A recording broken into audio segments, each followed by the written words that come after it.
গ্যাংটক থেকে লাচুং যাওয়ার পথে বা 0 পয়েন্ট যাওয়ার পথে টং বলে একটা চেকপোস্ট আছে। সেই চেকপোস্ট থেকে কোনো রকম ড্রোন বা গোপ্রো ইউজ করা যাবে না।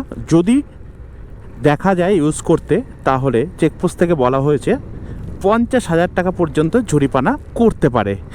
সেহেতু আমরা যাওয়ার পথে ওই চেকপোস্ট থেকেই আমার গোপ্রো খুলে রেখে দিয়েছিলাম এবং আসার সময় আমি টং চেকপোস্টটা পার করে এইমাত্র সবে আমি গোপ্রোটা ফিট করলাম। ওই দিকের যে ভিউগুলো, সেই ভিউগুলো আপনারা তাহলে ক্যাপচার কী করে করবেন?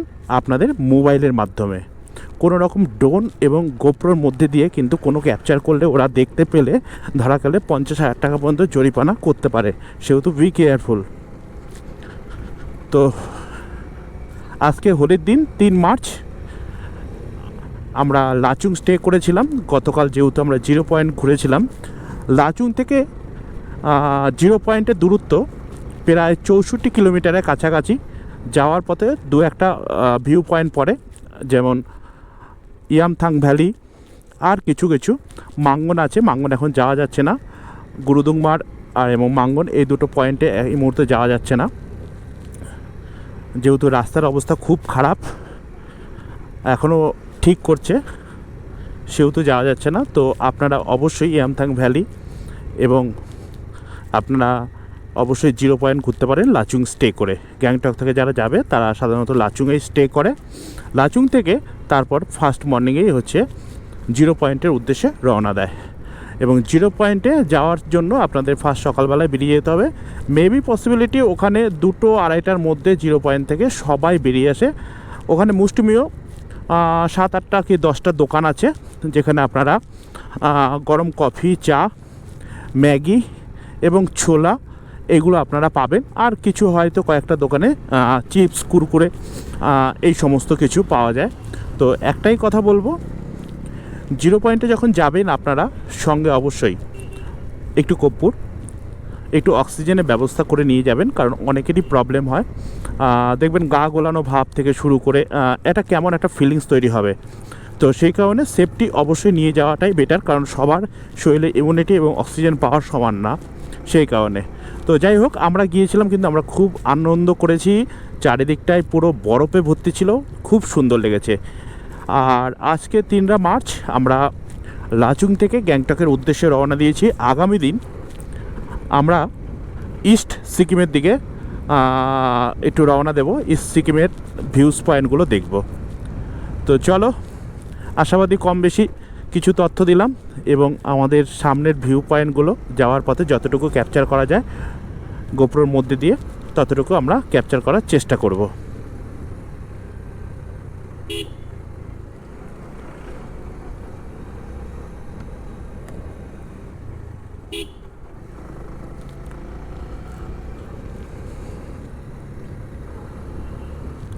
খুবই সুন্দর জায়গা, প্রত্যেকটা মুহূর্তই আপনাদের মন কেড়ে নেবে।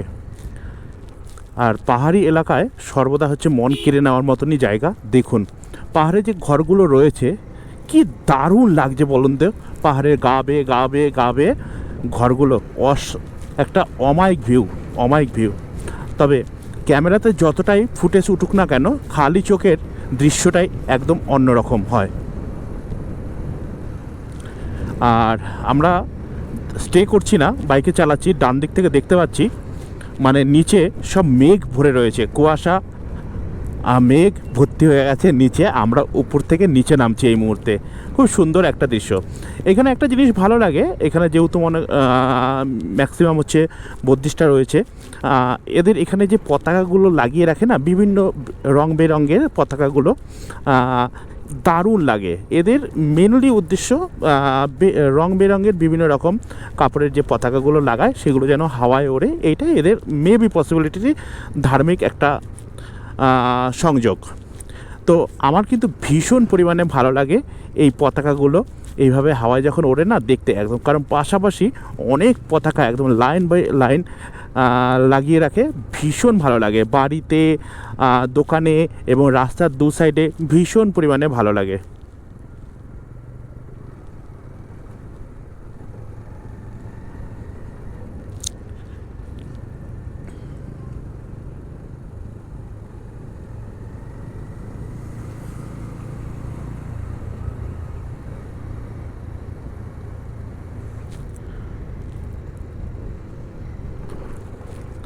আমাদের সিকিম ভ্রমণের আজকে তৃতীয় দিন।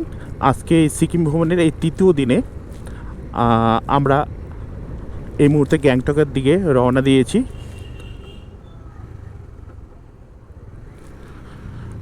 লাচুং থেকে গ্যাংটকের দিকে রওনা দিলাম।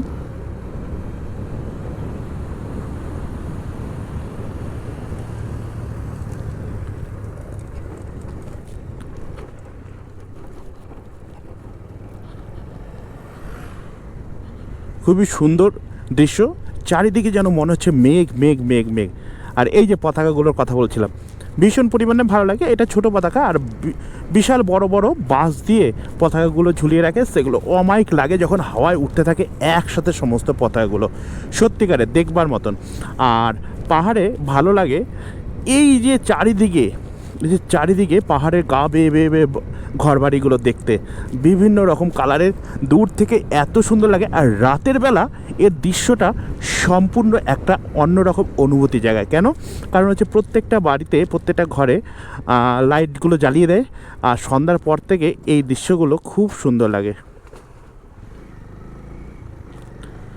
দেখুন পুরো মেঘ ভর্তি হয়ে রয়েছে। জানি না গোপ্রোতে উঠছে নাকি, স্টে করলে কোথাও ভালো করে দেখিয়ে দেবো।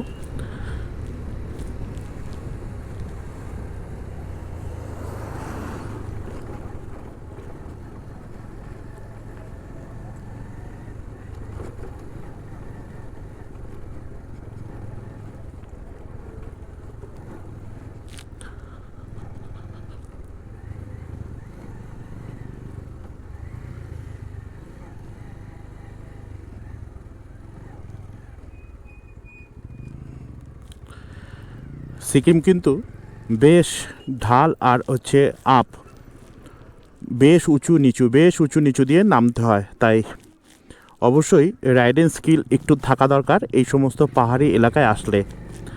আর অবশ্যই দার্জিলিংয়ের চড়াই উতরায়ও খুব বেশি, তো সিকিমটাও কিন্তু খুব একটা কম নয়। তাই বাইক নিয়ে যারা আসবেন অবশ্যই রাইডিং স্কিল একটু প্রয়োজন। দেখুন এই উঁচুর থেকে কতটা গভীরে নামছে, আর এর জন্য নামার জন্য সব গিয়ার দেখুন সব ছেড়ে দিয়েছি, পুরো গিয়ার ব্রেকে। ক্লাসে একদম হাত দেওয়া যাবে না, গিয়ার ব্রেকেই কিন্তু কাজ করতে হবে। গাড়ির যখন একদম উপর থেকে নিচে নামবে তখন আপনারা ফার্স্ট গিয়ার কি সেকেন্ড গিয়ার দিয়ে পুরো ছেড়ে দিতে হবে। গাড়ি যদি খুব রানিং হয়ে যায় তখন আপনাদের একটাই কাজ করতে হবে, সামনে পিছনে অ্যাট এ টাইম 1 সেকেন্ডের জন্য একটু ব্রেকটা মেরে ছেড়ে দিতে হবে। এখন দেখুন আমি কিন্তু গিয়ার ব্রেকের উপর দিয়ে নিচে নামলাম। যদি গাড়ি খুব রানিং হয়ে যায় তখন কয়েক সেকেন্ডের জন্য, 1 সেকেন্ড 1.5 সেকেন্ডের জন্য একটুখানি একসাথে সামনে পিছনে ব্রেক মারবেন, একটু দাঁড়িয়ে গেল। গিয়ার ব্রেকে পিক আপ একদম দেওয়া যাবে না।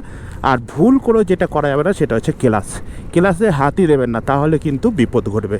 তা পাহাড়ি এলাকায় এইভাবে আপনাদের গিয়ার ব্রেকের মধ্যে দিয়ে আপনাদের চলতে হবে।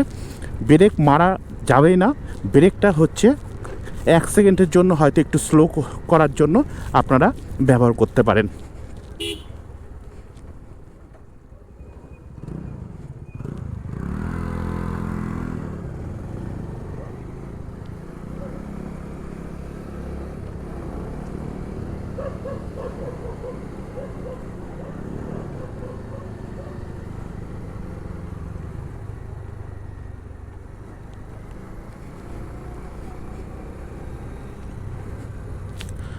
তবে আমরা লাচুং থেকে আসার পথে বেশ কয়েকটা ঝর্ণা দেখতে পেয়েছিলাম, যেহেতু ওইদিকে নিষিদ্ধ আছে গোপ্রো অন করা, তাই গোপ্রো ফিটিং করতেই পারিনি।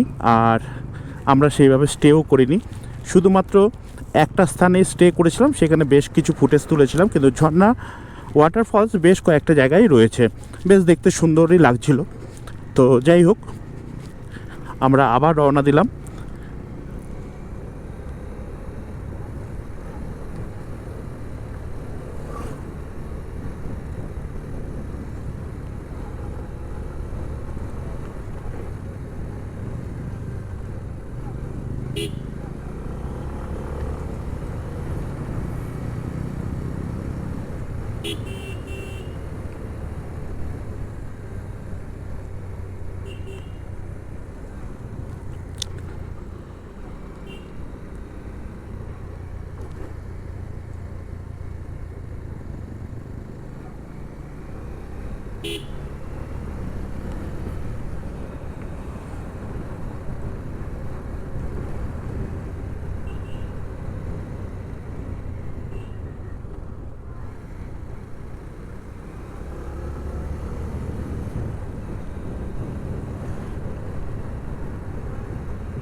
দেখুন এইখান দিয়ে গড়ান, ওই নিচ দিয়ে গড়ান, মানে চারটিখানি গড়ান না, ঠিক একই রকমভাবে পাহাড়ে রাইডিংয়ের স্কিল জেনে তারপর কিন্তু গাড়ি চালাতে হবে।